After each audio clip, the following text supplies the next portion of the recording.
एक गांव में रमेश नाम का एक आदमी रहता था। रमेश बहुत मेहनती था और हमेशा कुछ नया व्यापार करना चाहता था, लेकिन समस्या ये थी कि उसे कभी भी किसी काम में फायदा नहीं होता था। रमेश दुखी होकर भगवान से प्रार्थना करता था, भगवान, मैं इतनी मेहनत करता हूँ फिर भी मेरी कमाई क्यों नहीं होती। एक दिन रमेश ने सोचा, आज से मैं कद्दू बेचूंगा। वो बाजार में बैठकर जोर जोर से बोलने लगा, आइए आइए, मीठे मीठे कद्दू ले जाइए। लोग रमेश से कद्दू खरीदने आने लगे, लेकिन सामने की दुकान पर बैठा मोहन ये सब देख रहा था। अगले ही दिन मोहन भी कद्दू बेचने बैठ गया और सस्ते दाम पर बेचने लगा। धीरे धीरे सारे ग्राहक मोहन के पास चले गए।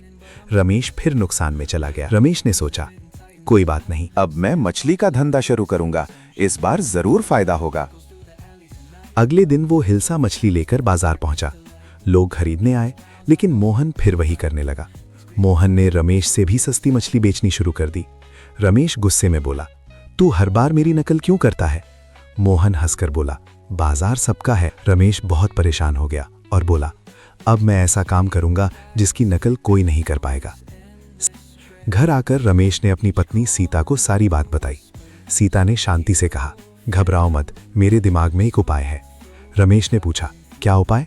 सीता मुस्कुराई और बोली, तुम छत पर एक मजबूत कमरा।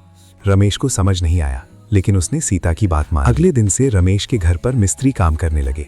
कुछ ही दिनों में छत पर एक बड़ा और मजबूत कमरा बन गया। एक रात रमेश चुपचाप कई बकरियां खरीद कर लाया और उन्हें छत पर रखने लगा। रमेश बोला, अब असली खेल शुरू होगा। कई दिनों तक रमेश बाजार नहीं गया। मोहन को शक हुआ।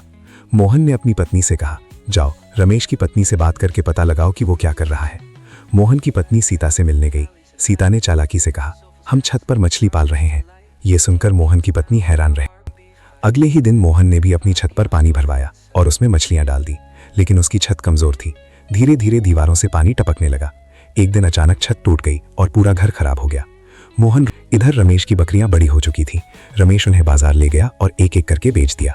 उसे 90,000 रुपए मिले। रमेश खुशी से बोला, भगवान ने मेरी मेहनत का फल दे दिया। मोहन को जब पता चला कि रमेश छत पर मछली नहीं बल्कि बकरियां पाल रहा था, तो उसे बहुत पछतावा हुआ। वो बोला, मैंने पूरी जिंदगी नकल की और नुकसान उठाया।